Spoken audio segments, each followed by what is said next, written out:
All right, hello everyone. Welcome to the Dietetics Undergraduate Program 2025 Admission Prospective Student Info Session. My name is Xingyan Fan. I'm the Dietetics Program Manager. I'm very thrilled today to see everyone here, and I'm very excited to open today's session with all of you. Thank you for your interest to our dietetics program, the undergraduate one. And I hope today's session can answer many questions you have related to our program, the admission process, and how you can prepare your application. So before we start, I was just talking about this session will be recorded. So just a little bit attention to your housekeeping pieces. Would you please just keep muted if you're not being up to talk? And just let everybody know that the recording is just my screen, so no one's headshot will be showing up. Later on, when we use Slido to post questions, only the Slido will be presented in the video as well. So don't worry about showing your face or name there. Those won't be released. Before we start and dive into today's agenda, I do want to take a moment to acknowledge the land which we are gathered and learned. I'm presenting today from the UBC Vancouver campus, located on the traditional, ancestral, and unceded territory of the Musqueam people. Our UBC Dietetics program is deeply committed to the ongoing work of truth and reconciliation.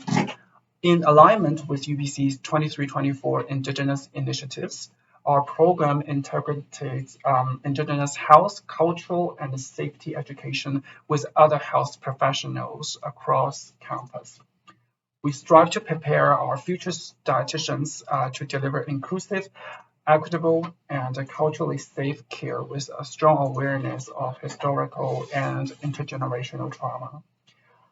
If you are in Canada, I encourage you to also take a moment to reflect on the traditional and unceded territory where you live, work, and play.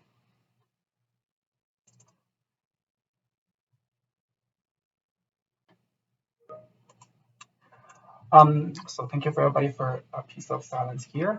All right, so we're gonna turn it gear to today's agenda. I'm gonna quickly introduce our panel, our team, and then provide an overview of our program and give you some highlights about this year's admission, and we'll leave some space for Q&A. We will use the app called Slido, and the QR code and the website will be posted in the later slides. So just want to encourage everybody focus on our presentation now, and then we will save time later for your questions. So our program and our team grown very rapidly, and over the last 3 years, under our director, Dr. Tamara Cohen's leadership, we work collaboratively. In our day-to-day operation, and our each of our team members take ownership in their area of expertise and leadership and services. So just a quick note, I didn't see Dr. Cohen or Tamara join us today because she just had a full day of meeting, so she sent regrets. But here with us today, you will see our educator. So I will slowly introduce them. So first of all, as many of you here today are our prospective students, I would like to introduce my role first. I think I didn't mention about my role in the first slide. So as you know, I'm the program first contact person for our students. So definitely I provide student service for you. And also another part is MMD student or master program student on my portfolio. And I will guide you through your prospective student stage, like preparing your admission application. And then once student being admitted, I'm also providing the continued support from the program perspective. And there are other pieces involved with me as well, like practice education support that you'll be encountered in the program. And supporting me here is our program coordinator, Skylar Parent.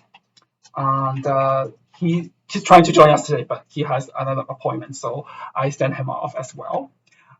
So below in the blue part of the slide, you will see a big team here. They are all educators and our faculty members, lecturers. The first three is our educator. They're Tamar Kafka, who's here today with us. She's waving her hand. Oh, sorry. We have Melissa and Kara. You will be encountered later when you join our program. They are playing the role that help you set up the practice education and also giving you a lot of information and training on how to get success in your practice education. Anna and Bruna will teach our program student very important courses or core courses. Anna is mostly focused on the food service management, food preservation, like more food science part, food procedure part. And Bruna Donati, our faculty lecturer, will also teach the nutrition care courses. And here with us today, I'm very happy and honored to have our LFS academic advisor, Ella Wang, join us. And she's waving her hand as well. And I believe a lot of you have already connected with her during the very early stage, like how to prepare your courses, how to get your prerequisite done for our program. Ella playing a very crucial role in our entire faculty. She's definitely helping the BSFN general admission and also provide, like I mentioned, the prerequisite planning for you to get you successfully being admitted to the dietetics program.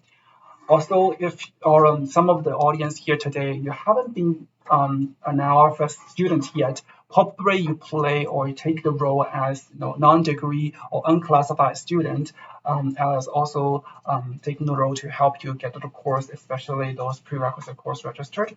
So definitely reach out to our LFS academic advisor team, lfs.advising@ubc.ca. If you have questions like registering into FNH 200, 250, those popular courses.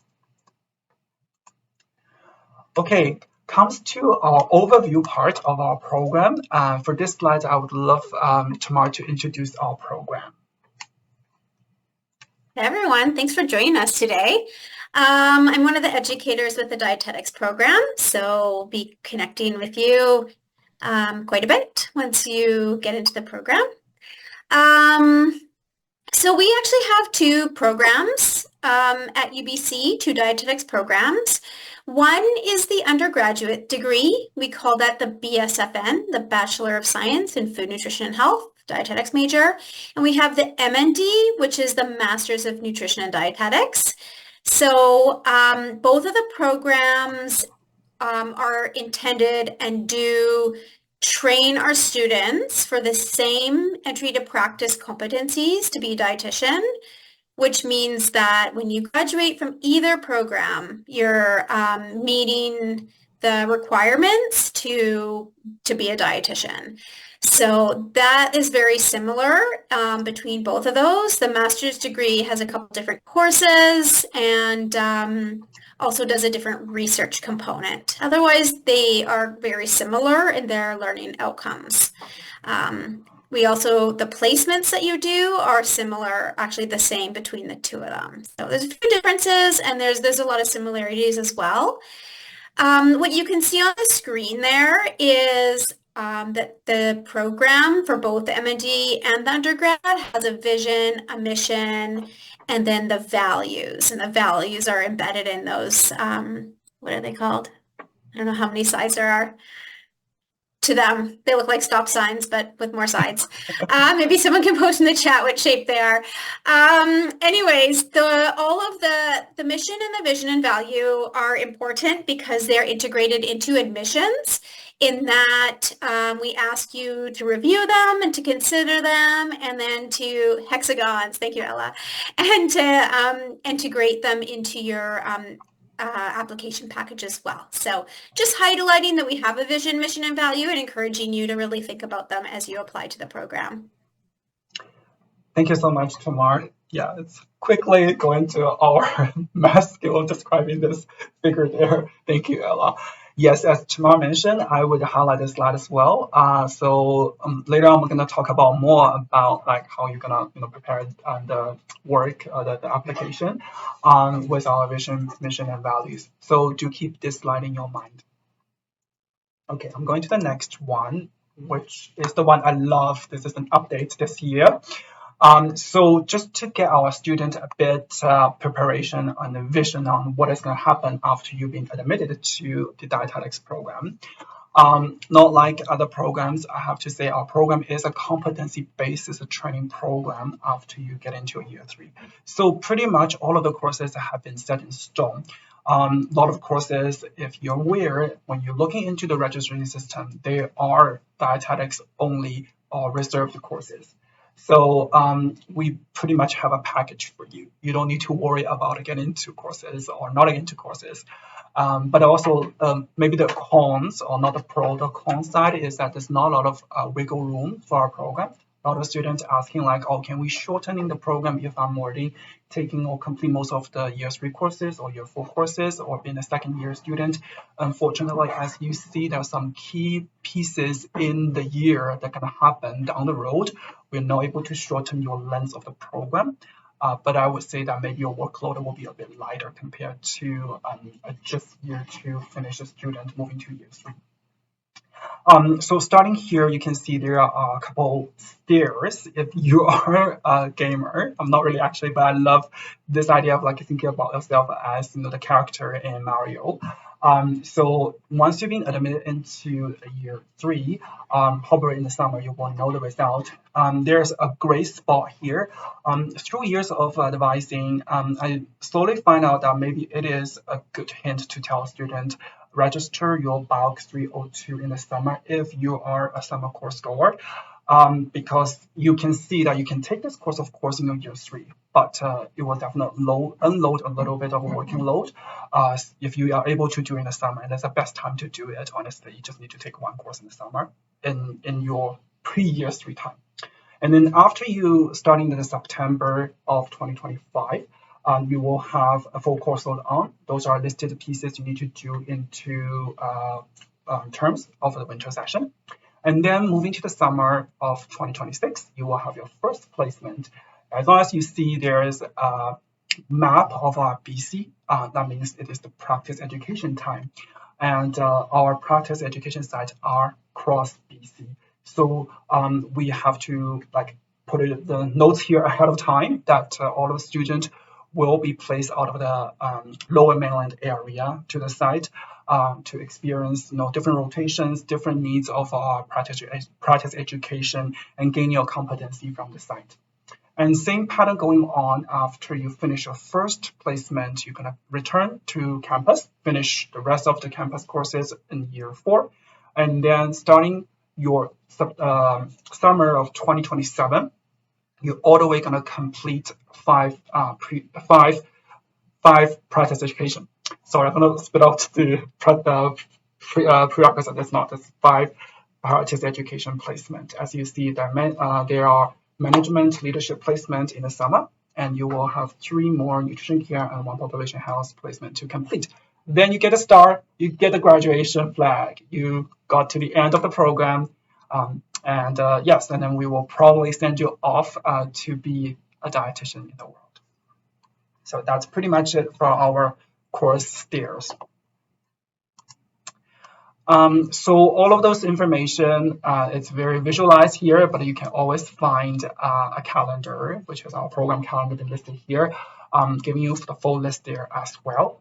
We also outline all of the information on our program website that you can go ahead and look into it, finding the specific information about your admission need. Going on, I'm going to also mentioning about the course of the program. This is also required by the Accreditation Canada. If you know, our program is accredited. So we have to announce our course of program ahead of time as well. So just see the slides we have. Of course, after you've been admitted to the program, you're going to pay the tuition based on the credit. There's an administrative fee called Annual Integrated Dietetics Program Administrative Fee. here.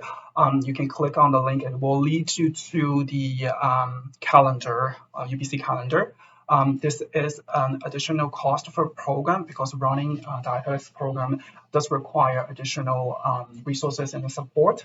We will have this cost and also tuition collection to help students get connected to the site.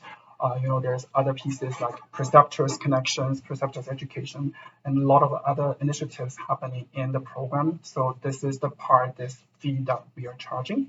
The rest of pieces will have like textbooks. Of course, you're going to pay student tuition fee as well. The next big chunk is pre-placement preparation. I list a few pieces here that has been required by BC practice education guideline.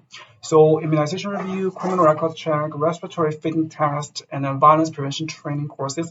And also those first four are required for the practice education. Doesn't matter which program you're in. If you're in nursing, if you're in physical therapy, they also require the same thing. The last one is very specific to our dietetic students. It's food safety level 1 and 2. Those will be required to be completed for your course FNH 340, 440, and you will carry your certificate when you are doing the food provision, food management placement on site. So those are very useful ones. And of course, being mindful of the cost of relocation, commute during the placement. They, of course, basic living cost in Vancouver. Just keep in mind of that as well. You can find more information on the website that we list out those resources too. All right, after all of overview, let's take a deep breath, check ourselves, and then we're going to move into how you're going to prepare your application. So as our website listed out, we do have two major part of your submission at the first stage. First, of course, you need to complete or on the way to complete your academic requirement. Those will be calculated 30% in the total scale. So we require 54 credits of university or college courses completed by April 30. This is a typo here. It should be 2025. My bad. Apologize here. It's 2025. And those are include 27 credits of your prerequisite. There's a list of prerequisites on our website as well. I will give an example of GPA calculation in the next slide. But we do calculate two GPAs. One is your prerequisite GPA.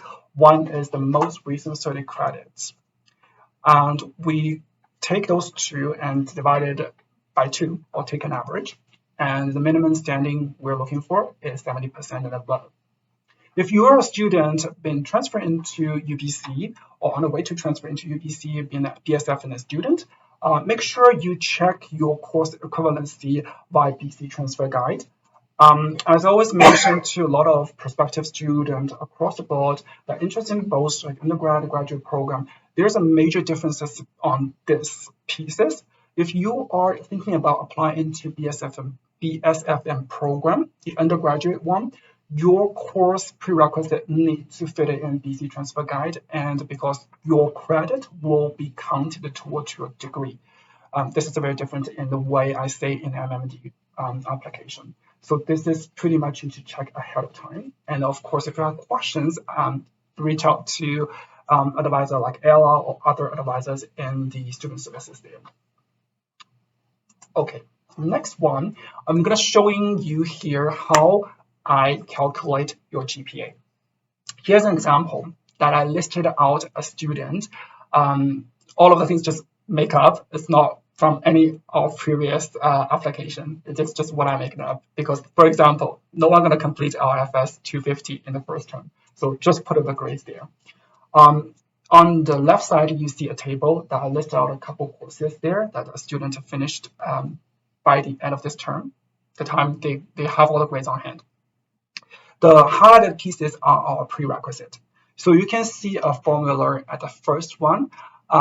You can see how the prerequisite being counted. The GPA is basically your grades times, your grades multiplied by credits and add them together and divided by the total credit load. You will get one prerequisite GPA there. The fun pieces or the more complicated pieces we'll say is the most 30 recent credits. That's how we calculate it. It's basically counted backward from this term. Okay, so this term is 2024 winter term 1. You will have a GPA, of course, an overall GPA, including any courses you complete in this term. So it's not only GPA, sorry, it's not only prerequisite courses, but also other courses that taken, which has not been counted as prerequisites. So everything you've been taken this term will be calculated together. And then you see this example here, 2024 winter term 1 GPA, the student completes 13 credits. Moving above in the summer term, term 1 and term 2 combining together, I put a term 1 and term 2 together. So you will see here Langara's courses as well on the formula. It's total 9 credits. This is an example here for students who are transferring your credit into UBC. So some of the institutions continue to use letter-based grade. And based on UBC admission general practice, we have a list of how we converted grades from letter-based to 100% based. Later on, I'll post it on the website as well. Basically, you can check out grades, letter, UBC. There's a scale there too. So B plus in this case will be counted 76. So here you see it's 76. And then adding them together, we have a 9 credits GPA here for the summer term. And we're still missing something for the recent 30, right? 13 plus 9 is 22. Okay, so we're going to count another term, which is 2023 winter term 2. In total, the student gets 63.33. There's an example here, what I mean for all of the courses, including some courses you maybe not successfully completed. You get a failing grades. Those will be counted into your total term grades there too, term GPA too. So down the road, you see a summary here. Recent 30 credits GPA here. Basically, counting backwards, you have 13 credits from winter term 1. You have 9 credits from summer term. And we short just 8. So that 9 credits will be counted to 8. And then you have in total 30 and divided, the result will be 74.16. So with those two results, adding them together, I just mentioned, and then taking an average, you get 75.98. So this will be posted on the website. You can use the formula to calculate your own GPA. For our UBC student, if you go to academic history, you probably will see in your workday, you will see the accumulated term GPA there. It is pretty easy for me to just use that number if you're a UBC student. But if you have mixed conditions, probably I will take a look at your outside, like non-UBC institution grades there. Basically, again, it's based on the timeline. It happens from your winter term 1 now backward to a summer to an earlier year academic year's grades. So after about the academic part, I'm going to speak about the non-academic part. So in the non-academic part, we're looking at your written package, which is the written statement and resume. We do post our application guide on the website, which will list very line by line, point by point of requirement there, how you should technically form your document. So definitely take a look at that. There's very specific detail, like how the font should look like, what is your, what is the template you should use, those things. So do make sure you check those things. And we use your written package score plus your academic first round of counting together to shortlist the students. And those being shortlisted will be invited for the interview. The interview will count the rest of 35%. So to give a bit of more pieces to guide students, because I receive a lot of student inquiry like how I should, form my written package. So I put some questions. Like I've been keep asking, like, so the way I post it back is those questions given to those students. So the non-academic admission requirements aim to assess our applicants' understanding of the program and the potential for success within it. So below are just some questions to guide you and think about your application, but they are not limited here. You can have your own way to form those two documents, but this is just some guiding questions. So what motivates you to apply to UBC Dietetics program? Why the UBC Dietetics program meaningful to you? How do your values and experience align with the program mission, vision, values? And what is your understanding of dietetics practice and its connections to food, nutrition, and health? What are your strengths and competency and skills, and how do they connect to your goals and to this program? And again, you may find more information. Definitely dig deep on our website and our policy. So for those two documents, we get strong support from Allison. Allison is our LFS Korea strategist. She sent regrets to this session as well. But she's definitely gonna helping you out in the coming days. She will offer 2 workshops as we listed here on December 19th and December 20th after your exam. More information will be posted on our own website. Of course, it will be circulated in LFS newsletters as well. So make sure you keep an eye on those information, and then you can register into the session. I would really recommend you to go for the session first because Alison will help out to give you an overview regarding those pieces. I will send this slide to her as well. So regarding those pieces, Alison will give you some ideas how to form your personalized, individualized, unique pieces. And then if you need more information, maybe after that, you reach out to Alison for some advising sessions. But ahead of time, just wait for the session to come up. They are very helpful. I think I have something skipped earlier, so I'm gonna flip back. So it almost comes to the end of my presentation or our presentation, and it comes to the moment of you can raise questions. So here is the Slido. I think I should flip to the last one. I also posted there as well. Just a second. Yes, there we go. So it comes to the Q&A session. We will use the Slido to address your questions. It is an anonymous platform that you can use, so you don't need to post a name there. We will just read your question loud to the audience and then address it there. I'm gonna stop sharing right now and stop my slides too. There's some questions posted in Slido already. Okay. So we'll be going to my Slido presentation. There we go. Present. And function, share screen.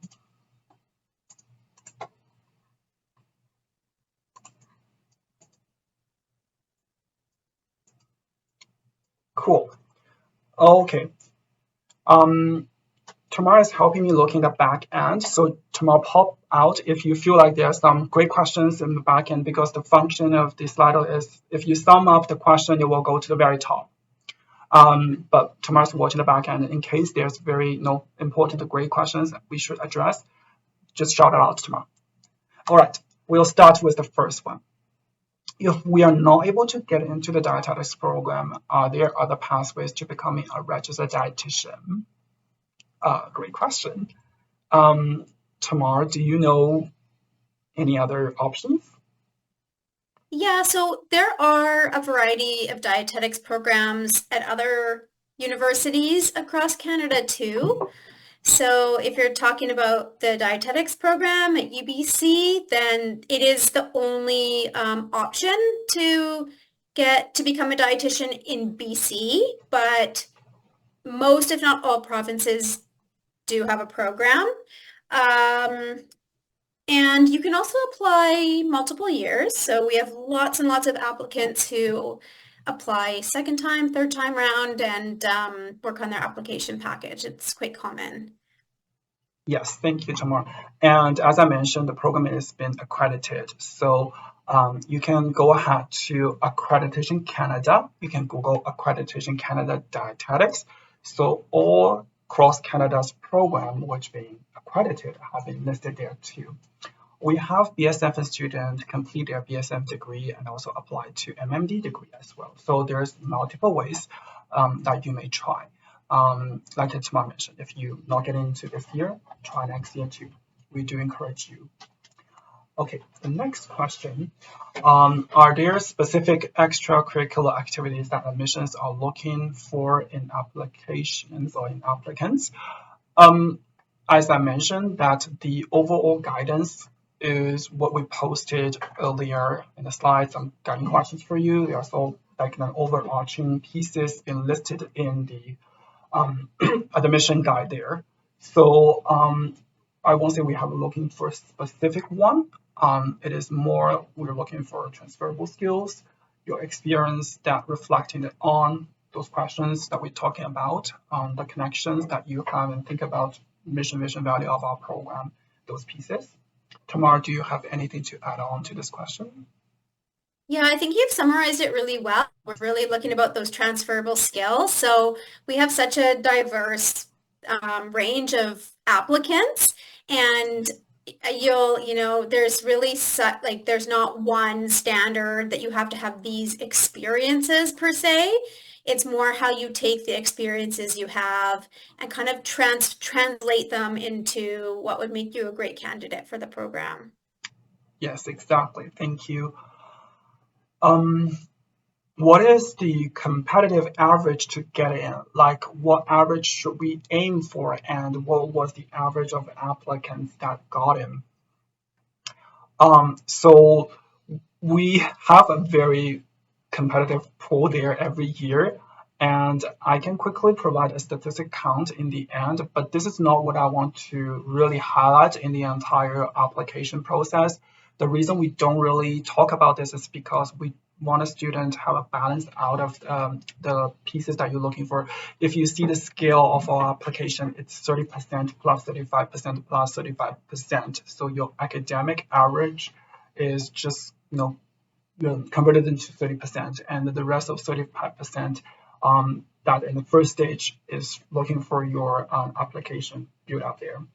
So the general pieces that through years, what I see is about 78 to 80 of average GPA that we see. That is what just average between the most recent study credits plus the prerequisite completion. So it's about like 78, 77, sometimes to 80 as the average. But again, as I mentioned, this is not we are trying to really advocate for because it's not only the grades we are looking for, it also we're looking for students with more diverse background and also experience and what you have been doing on preparation and other aspects as well. What type of questions are you asking in the interview? How we should prepare for it? At this stage, I think it's very early to ask the interview questions. So basically, it will be very similar to the guidance in the entire application guide. It will still focusing on those big areas, I would say. Tamar, do you have any thought? Because we are still in the preparation stage for the interview as well. Yeah. If you actually advance to the interview stage, you'll get a whole nother set of communication that will help you to prepare for the interviews. So that will come if you're shortlisted. And then I think there was another question about when do you find out if you're going to be informed if you get an interview. And just those are connected. So it's usually around late February, March. And then the interviews are typically done April, May. I can confirm with you, it's March. I draw the timeline already. Yeah, you will know everything in March, whether being invited or interview. Yes. Okay, so back to the top questions here. what criteria would you rank in terms of most to, oh, sorry, it's been skipped down. Sorry, I'll start again. What criteria would you rank in terms of most to least important to talk about in submission page? And with working experience, relevancy versus more recent experience. Great question. Um, I would recommend, first of all, looking again back to the guide, and also, hearing something from Allison later on will guide you guys about like how to prepare your document. Um, I would frame it in this way. There's most and least important things to you. So, what is the most important feature, characteristic, strong competency, experience you would like to present to the panel, to the reviewer? And what is the most highlight pieces you would love us to know? And what do you think is more heavy pieces that you want to show? I would post it back to you because this is the key spirit we are looking for, is the uniqueness of you in the application. Tamar, do you have any thought? Yeah, I think I don't know. I don't have that much to add. Just to know that not everybody necessarily has like for some of you, maybe the bulk of your work experience is older. That's fine. Some of you have limited work experience because maybe you had other responsibilities. You're like a caregiver to somebody or a family member, and there's a lot of applied skills inherently in that role. So you might want to highlight that. There's just no right or wrong. We don't require specific work experience or volunteer experience per se or lived experience. It's really what experiences you have and applying that and what you gained and what you've what you have from those experiences, whatever they might be, and how they apply to dietetics. So there is not one type of experience is kind of ranked or valued any higher than the other. It's really embedded in the admissions criteria in terms of kind of connecting to the missions, vision, values, and also there's a document called the required skills and abilities document. So we're looking for those kind of applied skills. So that's in your application package. So really aligning with those is and kind of highlighting how you maybe have been able to kind of demonstrate some of those experiences in connection to in reference to that. That's what we really want to see. Thank you so much, Tamar. Yes, I probably didn't mention that document. Yes, there's a policy called required skills for dietetic students. That is really a good one to look at it. We actually have highlighted 3 sections there as well. So definitely go for that. Okay, back to top. For people like this question, typically how many students apply and how many get accepted into the program? Through years, we usually get around 90 to 100 applicants every year, and then the planned number of our cohort is 36. That question right away. Okay. Anyway, I'm gonna move on to the next one. Is it guaranteed that we will get a dietetics internship if we are admitted into the program? Yes. So this is part of the curriculum. I would say, practice education placement is required as part of curriculum. So that's why we have this educator team trying to find and locate those sites and preceptors for our students and make sure you have the required competency completed through the placement, every placement or every rotation. So this is that we have to guarantee in the program. I should just add that the concept of a dietetic internship, that is what the kind of practicum experience used to be called. Now in the dietetics program, they're all courses. So the placements that you have where you're out there on site with dietitians, gaining experiences and learning, they're actually UBC courses. So you're re-registering for those courses and we find the placements for you. And they're integrated throughout. So you have a placement at the end of year 3, a placement at the end of year 4, and then a whole bunch of them in year 5 as well. Yes, thank you, Tamar. Yeah, tomorrow will definitely be an educator at the time when you need a placement. So that's why you've been holding back here with some courses and then lectures or workshops through the placement, and some days you've been on the site. So that's how it functions. And here's another question. So Math 101 isn't required, but we should take in case. I will pass this to Ella. Yeah, so there are no math courses that are required for admission or required to be completed as a part of the dietetics major. However, if you're in the Bachelor of Science in Food, Nutrition, and Health and thinking of applying to dietetics, every other major within the BSFN program, so F&H General, Nutritional Sciences, all the other majors do have math requirements. So if you're planning to apply for dietetics, it can be a good idea to keep going with those math requirements in the interim so that if you're not accepted into the dietetics major, you have those math courses completed already. If any of you are in here in first year and thinking about applying to dietetics next year, here's my big tip for you. Your most recent 30 credits will probably mainly be in your second year or later years. So if you're feeling like I want to get math done, but I don't want it to impact my dietetics application, a smart way to decide to do that might be to prioritize getting math done in your first year, so it's not a part of your most recent 30 credits when you apply in second year or third year. So you don't have to take Math 101. Math 100 or an equivalent is a prerequisite for many of the options to fulfill the statistics prerequisite for dietetics. So LFS 252 is the LFS course, but there's also some other options. So you may need to have Math 100 or equivalent in order to take the statistics that you need. But there are also some options available for statistics that you could complete without having math. So if you're concerned about math or kind of trying to figure out where it might fit into your program plan, I'm happy to meet with you and look at some options for where it might fit in best, depending on your plans overall. Thank you so much, Ella. I really like that strategic planning part. It's pretty helpful. Okay, I love the next question too. If I'm going to finish the prerequisite by term 2, how will the GPA be calculated? For the recent 30 credits, shouldn't 2024 winter term 2 be calculated instead?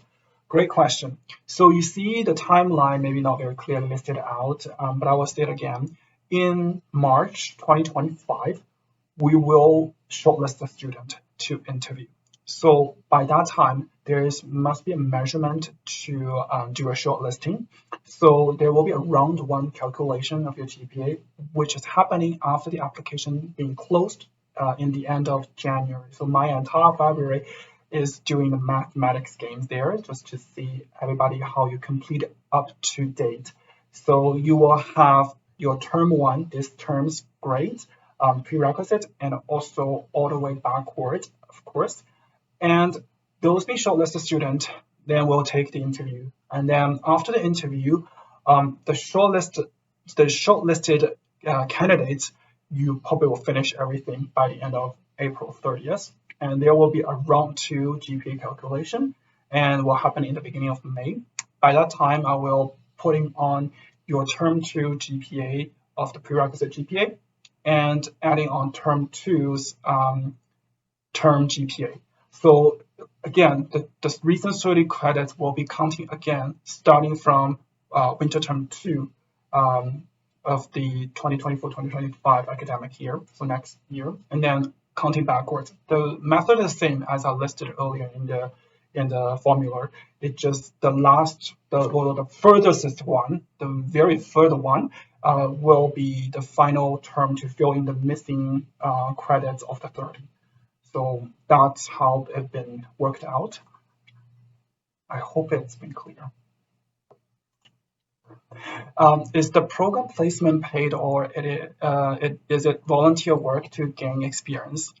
I will break it down the question to 2 parts. Is the program placement paid? No, those are unpaid placement. Is it volunteer work to gain experience? Again, like Tamar mentioned, they are courses, so they're not either volunteer work. So those are no.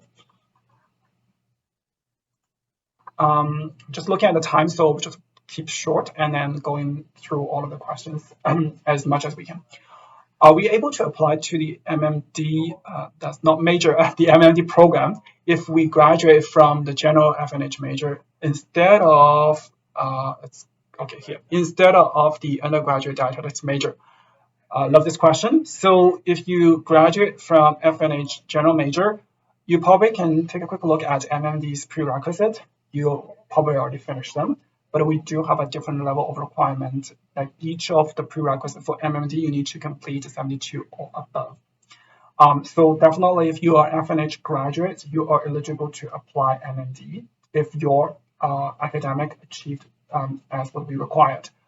And can I apply again to the undergraduate dietetics program? Yes, you can, because the two applications are totally separate with a totally different calculation and requirement.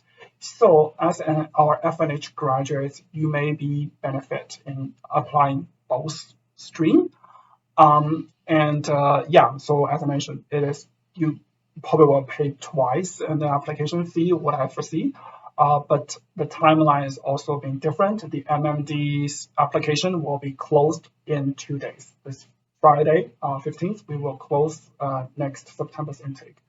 But our undergraduate program will be closed the Friday of January the 29th or 31st. I think it's 31st next year. Oh, suddenly the question's gone. If you don't get into then you follow FNH general class. Ella, would you like to address that? So assuming you're already a student in the BSFN program and are looking at applying to switch majors into the dietetics major, you generally, if you're not successful in getting accepted into dietetics, I would recommend FNH General is a great alternative option to follow, especially if you're thinking of applying again to dietetics in the future year. There are a lot of courses that you can take in your third year or later years of your degree that overlap between the FNH General major and the dietetics major courses that are open to students outside of dietetics. So we can take a look at that and plan out a course plan that will maximize how many courses you can take that are useful to reduce the courses you have remaining if you were accepted into dietetics in future years. We can also take a look at the thinking ahead for planning to the MND program in the future as a possibility, or looking at other alternatives and career options that would still allow you to work in similar fields or in areas related to dietetics, even if you aren't an RD. So there's lots of other options and opportunities out there, and FNH General is a great place to do that. Another option that might be interesting to you if you're interested in nutrition would be nutritional sciences. That's also a non-competitive major within FNH. It's a little bit less flexible than the FNH General major, and that's generally why FNH General can be preferable if you're thinking of applying to dietetics again in the future. Thank you so much, Ella. If your calculated GPA is, for example, 80%, is it multiplied by 30? Yes, it's 24. Yes, that's right. Okay, I'll just take this off. Is Mass 102 required to apply for the program? I think Ella already addressed the Mass requirement. Again, it is related to the LRFS 250. That matters more because that's a prerequisite, right? It's a stats course, needs some Mass requirement. And again, other major degree will require that. For the list of students that get interviewed in March, the GPA will be calculated based on winter term 2024 term 1 grades as the term 2 grades are still in progress. Correct. I already explained earlier as well. The last question, follow up on the admission GPA question. Round 1, January, calculated for deciding whether a student gets an interview, and round 2, May, for actual admission. Yes, that's right. So yeah, basically that's how the process looks like. And then, yeah, okay. There's only one time to apply per year, right? Yes, we only start the program in September every year because that helps us to annually plan our practice education timeline as well, and helps the health authority get a sense like how many students coming to do their practice education. That's why there's a holistic ecosystem behind just front line of admission, receiving student, and it's the back end that we are working on to get those placements for you. I love this question. Does this program let us become RD in another province? Um, Well, I'll put it this way, yes, but we will leave this for students working on a little bit as well. Student will do need to reach out to the regulatory body at the province. What our program will do, after the program being completed, you will receive a letter if you are applying to another college. I mean, another regulatory body, another province, and then we either reach out to that province regulatory bodies, somebody in the authority. We will send a letter to them, or we can give the letter to you and you send to them. Either way, we'll work it out to help the labor mobility and make sure you can work in another province because our program is accredited. Looking at the time, it's 4:53. I think I can take those two, and then I'm probably gonna stop it. So we need to complete food safety anytime before the class require it. Yes. So as per Anna's requirement, to complete, to register or to continue your course of FNH 340, you will need to have food safety level 1 because you will have an operation in the kitchen. And to continue your FNH 440 in year 4, you will need to have the food safety level 2, and the food safety level 2 does not have an expiration date. But don't worry, this part will be given more instruction if you become a dietetic student. Back end here, we have a Canvas page that built for our program student. Will guide you, also it's on our portfolio, will guide you from the first day that you've been admitted to the program to your last day, finish the program here. The student get to choose areas of placement. Yes, and this will also be given more information if you are a program student. Tomorrow, Melissa and Kara, every year they provide an info session about how placement being decided, and also the entire process of practice education. More details is given to the student in-house, and it will usually happen in October. Usually house hiring of our graduates, I have to tell you, pretty good. We have students just get hired right away after their placement. And very proudly to say that that the last placement period of time, there is, of course, health authority HR reach out already. So they prepare their resume, they prepare everything. So a lot of students actually start working the following week of the last placement, right, tomorrow? Yeah, oftentimes graduate and finish on Friday and they're working on Monday. It's quite a good job market right now in BC and across Canada for dietitians, graduating dietitians. Yes, it is being recognized as a huge shortage of our healthcare profession. So for our international student, I don't know if there's any in the audience. It is also a very good opportunity that you're thinking about long-term living in Canada or working here. Yes, and this is this job or this profession is being listed on IRCC's website. I cannot say more, but you can check out the IRCC website and find the code there. Okay, I will say this will be the last question. I will stop sharing. Okay, let me pull our final page out. It will be my email here, and I'm gonna share again. So, sorry, my laptop is a bit slow today. Okay. Can everyone see this? Great. So that comes to the end of our session. And if you have any further questions, there we go. Here is our inquiry email. It's dietetics.admissions@gbc.ca. I'm the primary person answering this email, and I apologize ahead of time if days coming, like next couple of days or after November 15th, you may find out I'm not responding your email in a very timely manner. Like, you emailed out maybe like after 2 hours, 3 hours, you don't receive my response, or maybe after like 1 or 2 days, you don't receive my response. Please be patient if you are applying for undergraduate program, because my emphasis or my hands is on the MMD applications that time. So I will clean up the MMD's workload first, and then I'll try to save some time every week to address your questions. And if there's urgent ones, of course, I will quickly respond. And if it's a bit long and something to discuss, I'm happy also to meet you by Zoom or in person to discuss more.